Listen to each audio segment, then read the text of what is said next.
मुझे सुनने वाले सभी मेहमानों का बहुत बहुत स्वागत है।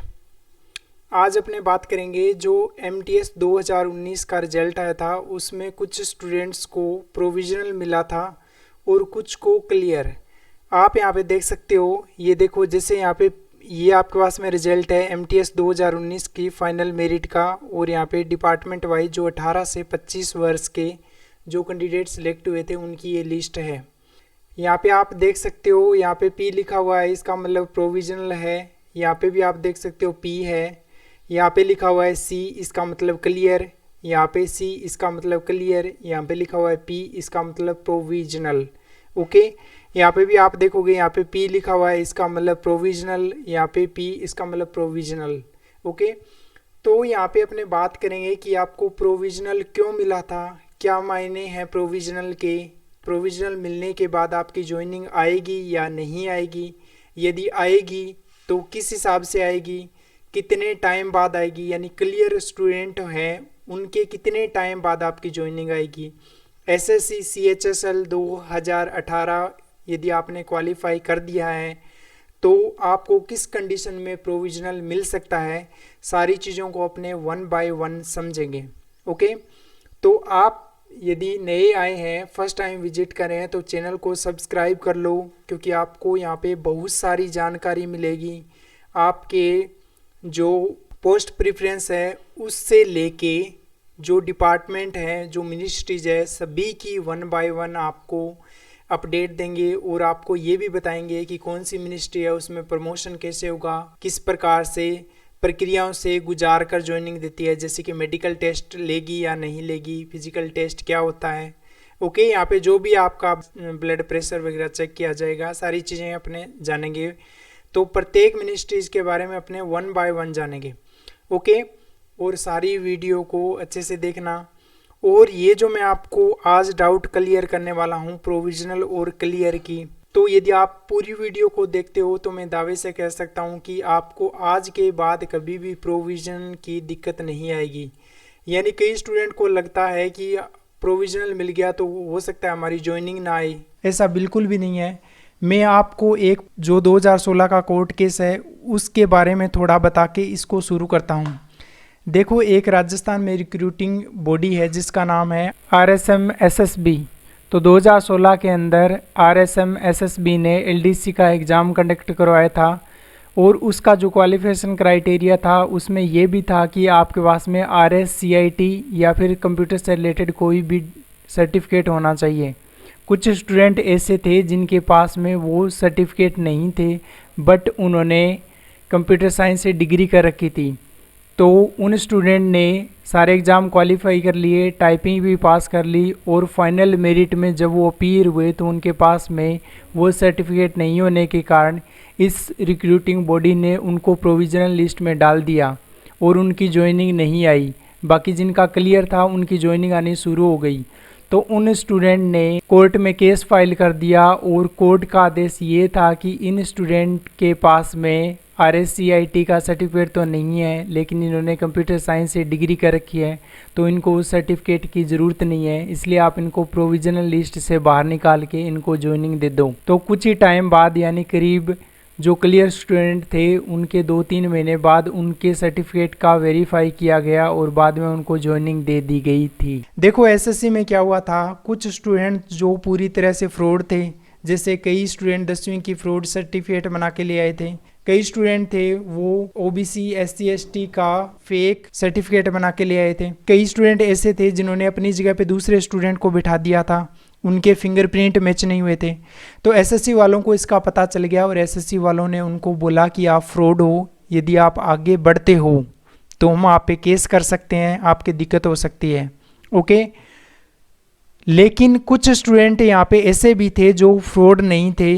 उन्होंने क्या किया, जो क्रूशियल डेट थी, यानी जो इसके फॉर्म बनने की जो क्रूशियल डेट थी, SSC MTS 2019 का फॉर्म बनने की जो क्रूशियल डेट थी वो थी कि आप इसका फॉर्म है वो 22/4/2019 से लेके 29/5/2019 तक आप इसका फॉर्म भर सकते हो।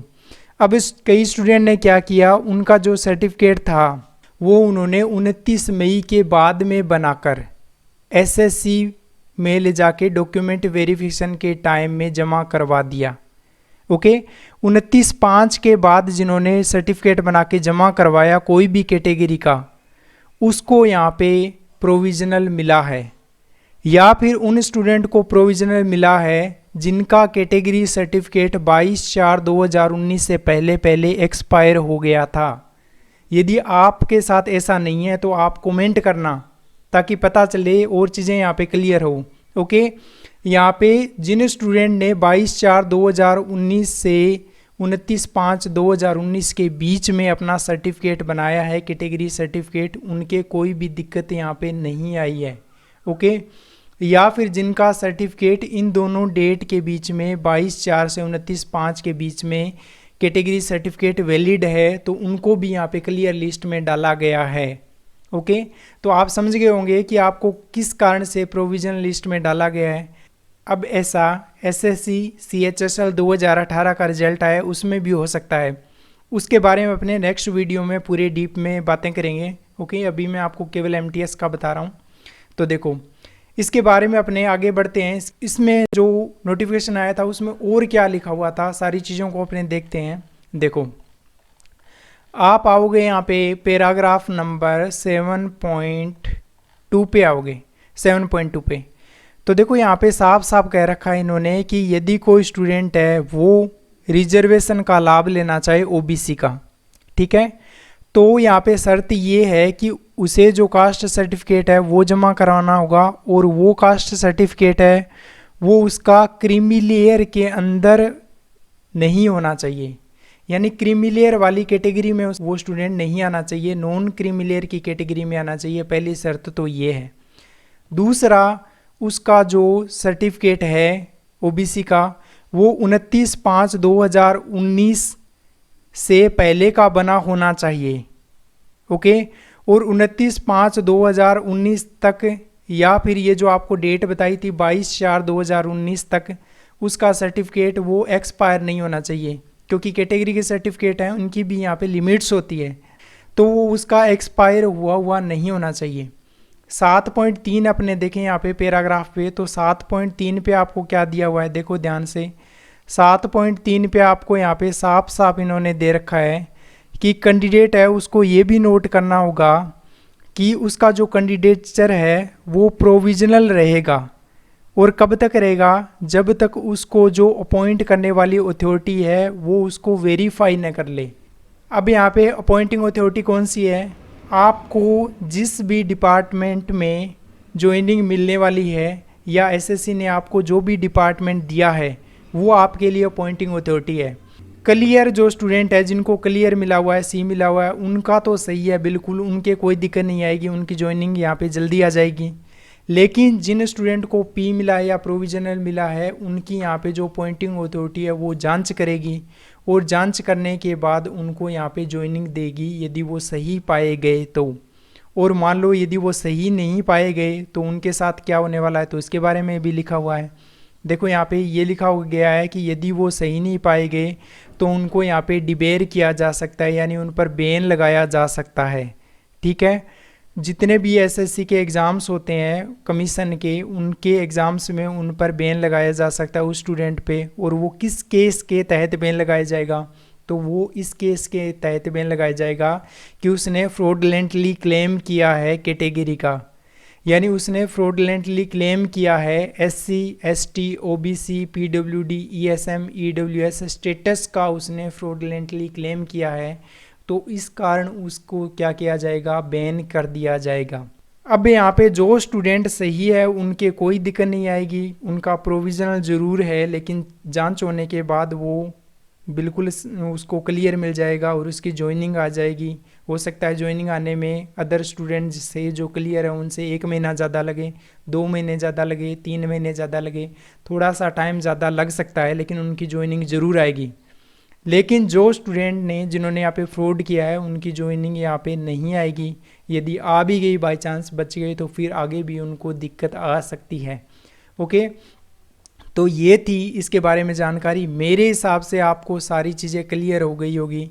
यदि आपके मन में अभी भी कोई भी डाउट है तो आप पूछ सकते हो, नीचे कमेंट कर सकते हो। हम आपकी डाउट जल्दी से जल्दी सोल्व करने की कोशिश करेंगे।